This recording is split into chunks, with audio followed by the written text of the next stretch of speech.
El origen de los Illuminati. Viajemos hasta el corazón de Baviera, al año 1776, donde todo comenzó con un hombre, Adam Weishaupt, un profesor de leyes en la Universidad de Ingolstadt, que encendió la mecha de una idea revolucionaria, en la que la razón y el conocimiento prevalecieran sobre las creencias religiosas y el autoritarismo de los reyes. Una idea que chocaba de lleno contra todas las creencias de la época, donde las religiones tenían mucho poder y este poder era compartido con la monarquía, dominando juntos a la sociedad con mano de hierro.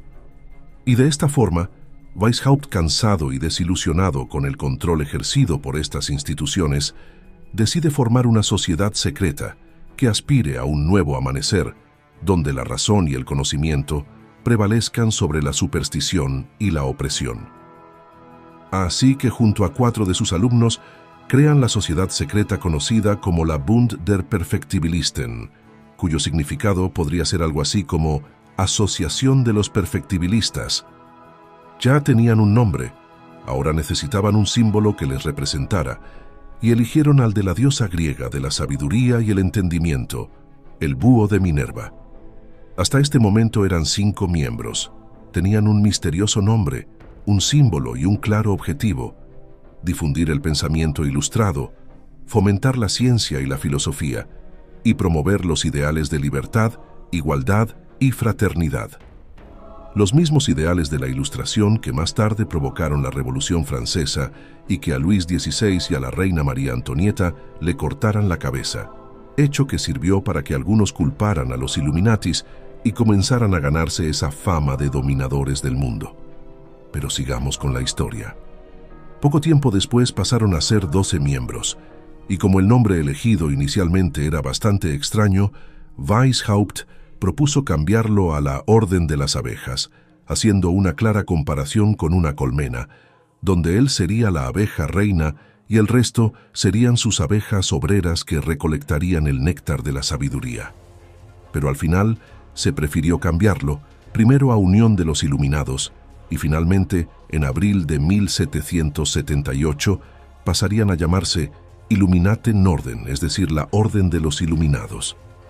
Dentro de la organización, todos sus miembros protegían su anonimato con un seudónimo, y Weishaupt, bajo el seudónimo de Espartaco, guiaría a los Illuminati o los Iluminados para liberar a la sociedad de los grilletes de la doctrina religiosa y el control monárquico, ideales que también estaban claramente influenciados por los filósofos Voltaire y Rousseau.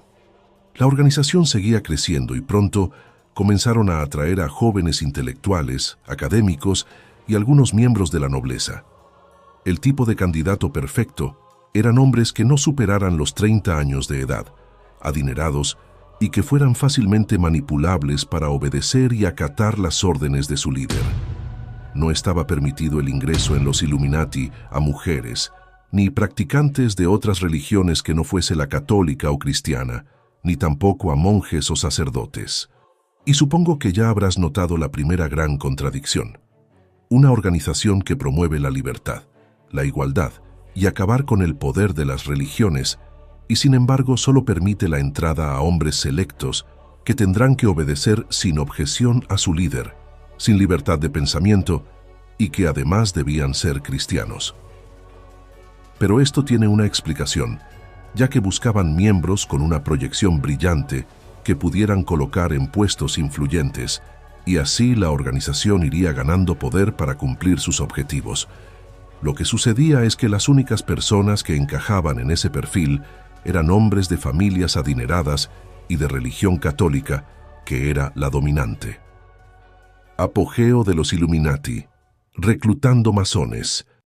La orden seguía creciendo en número de miembros y también en ambición, extendiendo su red desde Baviera a otras partes de Europa, por lo que necesitaban una estructura jerárquica que les permitiera organizarse y que además resultara interesante para atraer a nuevos miembros. De esta forma, desde sus inicios se organizaban en 3 grados de jerarquía. Primero estaban los novicios, luego los minervales y por último los minervales iluminados, aunque más tarde pasaron a tener hasta 13 grados de iniciación. Cada grupo de miembros tenían que obedecer a un jefe del que no conocían su identidad, y de esta forma, si un miembro era descubierto, nunca podía delatar a su jefe y la organización estaría protegida.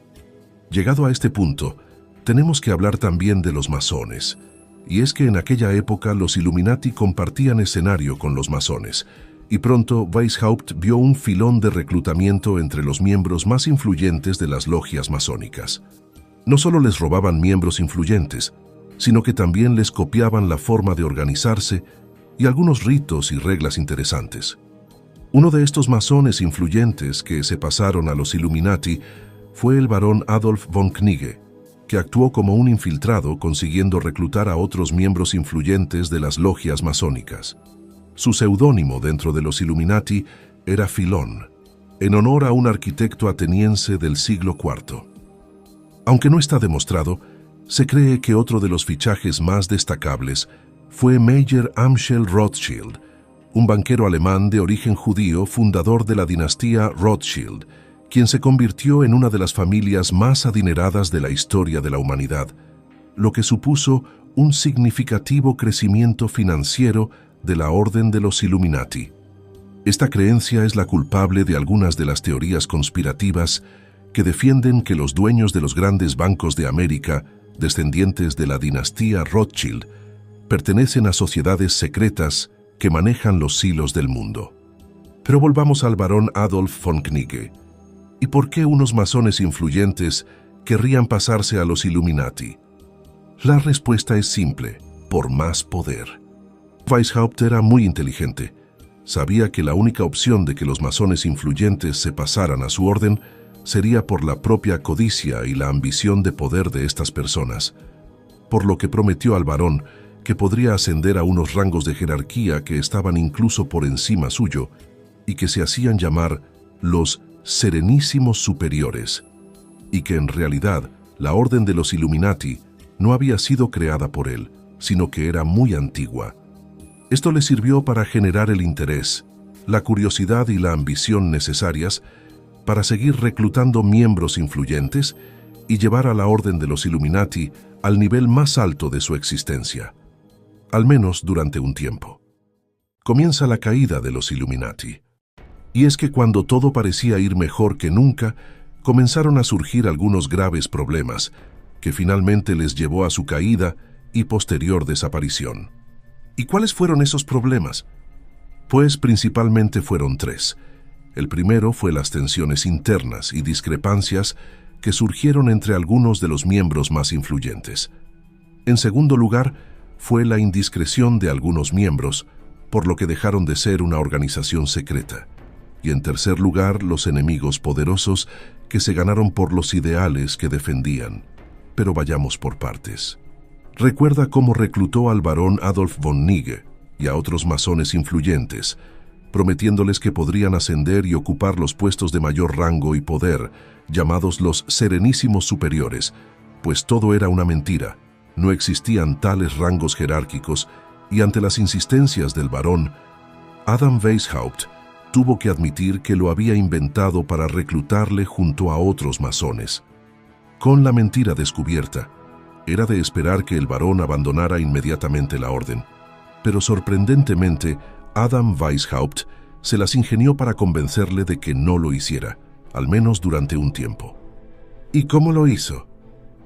Pues le encargó la tarea de reorganizar toda la estructura jerárquica de la orden y crear esos grados superiores que tanto ansiaba, y tendría libertad para hacerlo como él quisiera.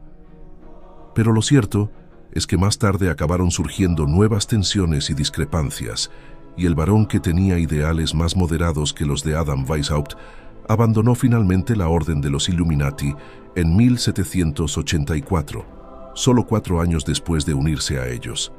Su marcha ocasionó un gran daño a la Orden, y tras su salida otros miembros influyentes lo acompañaron, dejando así a la Orden muy desprotegida y perdiendo gran parte del poder que habían ganado. Por otro lado, algunos miembros presumían en público de pertenecer a los Illuminati y del gran poder que esta orden tenía, y esta indiscreción pronto levantó las suspicacias y las críticas de los ciudadanos, al ver cómo los cargos más importantes y de mayor poder dentro del gobierno eran ocupados por supuestos miembros de los Illuminati. De esta forma dejaron de ser una organización secreta y pasaron a estar detrás de todas las teorías conspirativas instaladas en la sociedad. Aunque también hubo traiciones por parte de exmiembros descontentos, como la de Joseph von Utzschneider, quien cumplió un rol importante para la caída de la orden secreta. Joseph, que era un alto funcionario estatal, estaba molesto por cómo se dirigía la orden, y le envió una carta a la Gran Duquesa de Baviera mencionando todas las actividades de la orden, pero también añadiendo algunas mentiras para agravar la situación.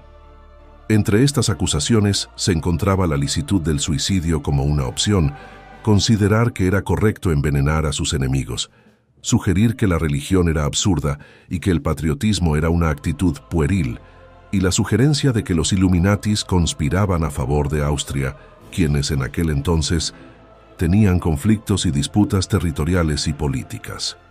Y por si todo esto fuera poco, Carlos Teodoro, el príncipe elector del Palatinado y Baviera, se vio prácticamente obligado a prohibir todas las organizaciones secretas, incluida la Orden de los Illuminati. En una sociedad donde hablar contra la Iglesia y la monarquía podría tener graves consecuencias.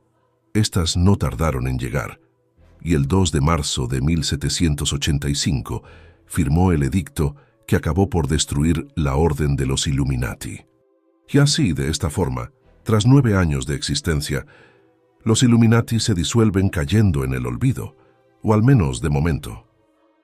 Los Illuminatis después de la prohibición. Tras la prohibición expresa de los Illuminati, las consecuencias fueron inmediatas.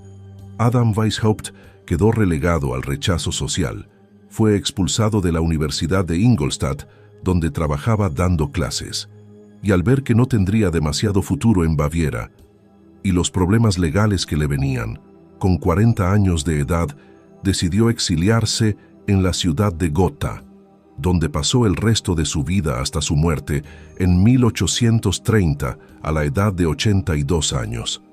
Antes de morir realizó varios escritos defendiendo la orden de los Illuminatis y sus intenciones, pero tuvieron poca relevancia e impacto en un público al que ya no interesaban las sociedades secretas. ¿Y qué sucedió con el resto de sus miembros? Pues que muchos de ellos buscaron refugio en otros movimientos secretos, como algunas logias masónicas o sociedades afines. La dispersión de los Illuminati fue inevitable tras la prohibición de la orden en Baviera. Otros miembros se exiliaron a diferentes países, donde intentaron continuar sus actividades clandestinas o se integraron en grupos secretos existentes en esas regiones. Esta dispersión provocó que la influencia y el impacto de la orden se difuminaran, pero muchos de sus ideales y enseñanzas se mezclaron con otras corrientes filosóficas y movimientos secretos en Europa.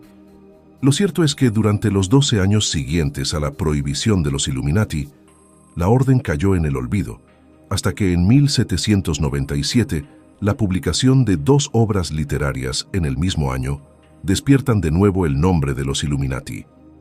En una de ellas, escrita por un sacerdote francés de los jesuitas llamado Agustín Barruel, afirmaba que los Illuminati seguían existiendo en la clandestinidad e incluso que fueron los culpables de impulsar la Revolución Francesa de 1789, solo 4 años después de la prohibición de la orden. La otra obra, escrita por el británico John Robinson, un físico, matemático y profesor de filosofía en la Universidad de Edimburgo, hablaba de los francmasones y también de los Illuminati y de sus conspiraciones contra las religiones y gobiernos de Europa. El caso es que ambas obras se basaban en creencias y suposiciones, sin argumentos sólidos que apoyaran sus teorías, pero aún así despertó de nuevo el interés por los Illuminati y fueron muy difundidas por Europa y por los recientemente constituidos Estados Unidos de América. Todo este nuevo revuelo en torno a los Illuminati les hizo estar en el imaginario de muchas personas durante unos pocos años más, hasta que de nuevo volvieron a caer en el olvido durante casi 200 años. Los Illuminati en la actualidad. En la cultura popular se ha instalado la creencia de que sus antiguos miembros siguen teniendo reuniones regulares de manera clandestina y que están detrás de todos los acontecimientos importantes de la humanidad. Banqueros, empresarios, políticos, dueños de medios de comunicación y muchos famosos forman parte de la antigua orden de los Illuminati y dominan el mundo desde la sombra. Así que hagamos ya la gran pregunta. ¿Sigue activa la antigua orden de los Illuminati?